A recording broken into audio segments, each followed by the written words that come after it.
Shalom sahabat GKI Gendung Indah yang dikasihi Tuhan Yesus Kristus.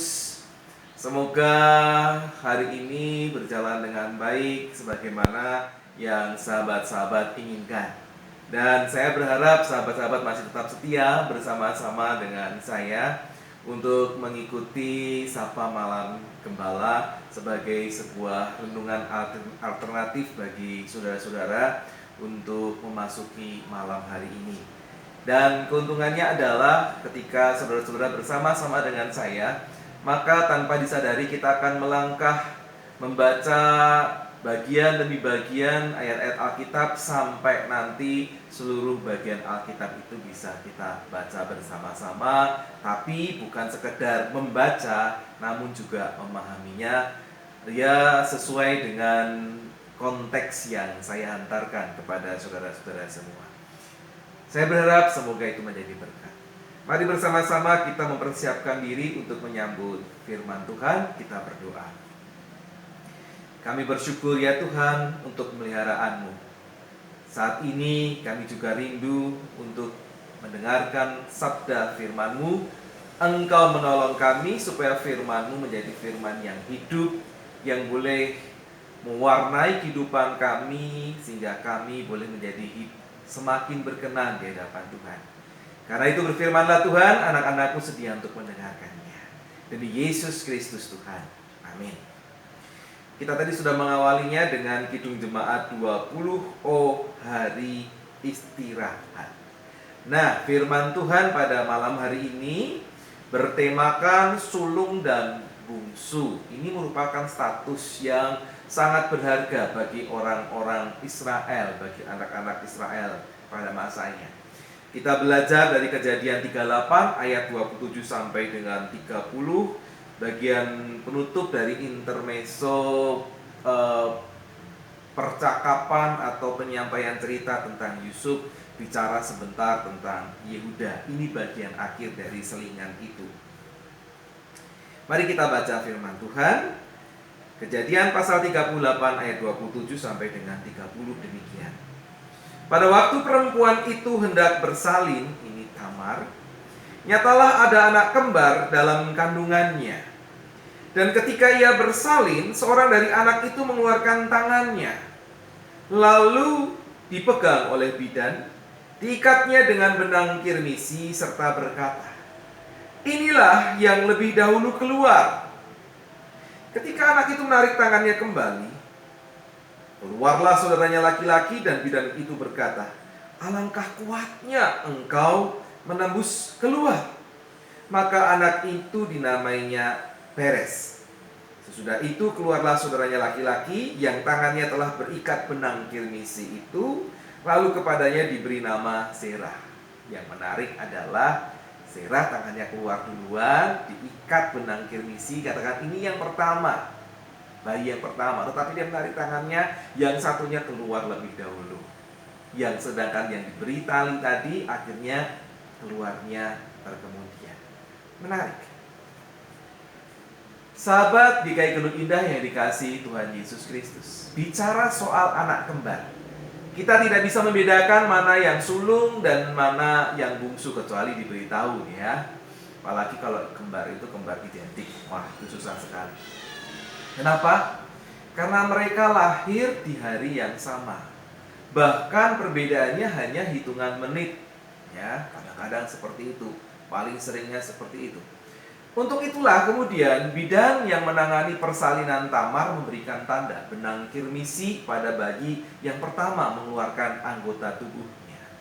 Namun ternyata bayi ini batal menjadi anak yang pertama, karena ketika tangannya masuk kembali, saya tidak tahu alasannya apa, tapi bayi yang satu lagi menerobos keluar lebih dulu.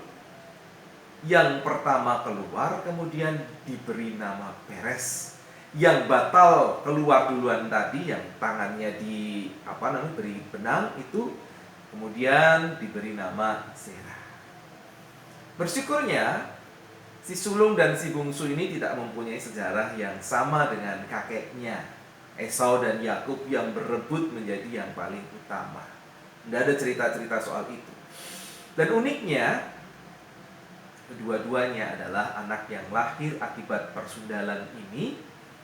Ya, karena bapaknya memang tidak tidak ingin cari anak, ingin have fun, bersenang-senang saja dengan seorang pelacur, dan ternyata adalah menantunya sendiri yang harusnya sesuai dengan adat Levirat itu anak bungsunya diberikan untuk menggantikan menjadi suami. Tapi ternyata tidak kunjung, akhirnya Tamar mencari jalan sendiri, dan ternyata mertuanya yang menjadi ayah dari anak-anak Tamar.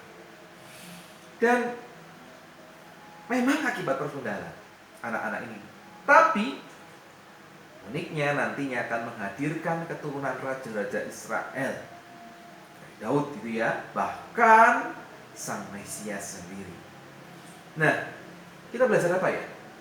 Saudara, ketika Allah sudah memilih, Ia tidak memandang rupa, Ia tidak memandang status, Ia tidak memandang ini yang berdosa atau yang tidak berdosa.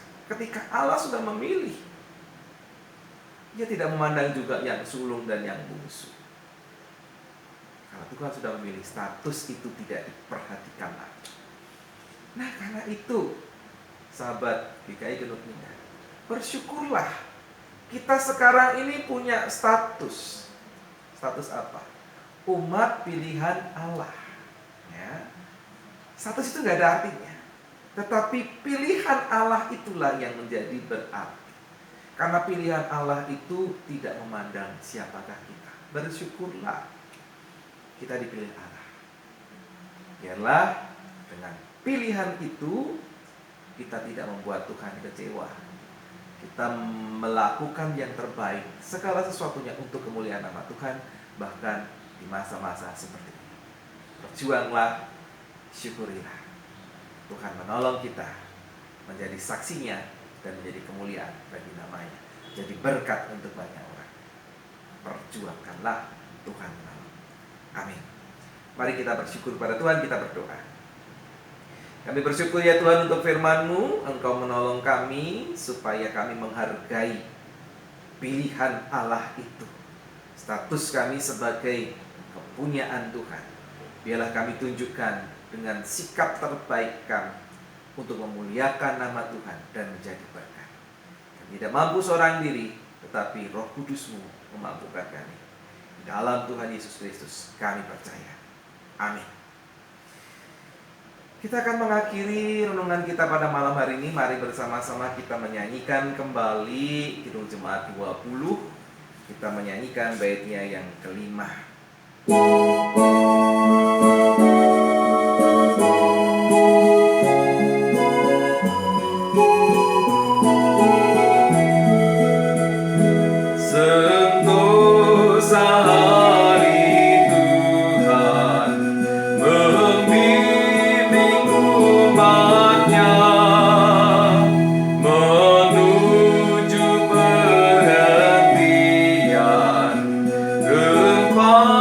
Sejak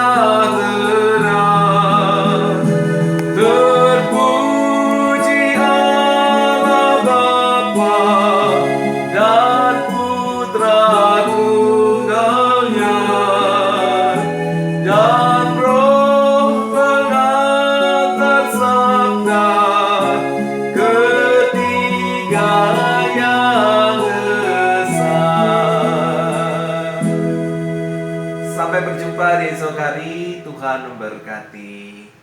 Amin.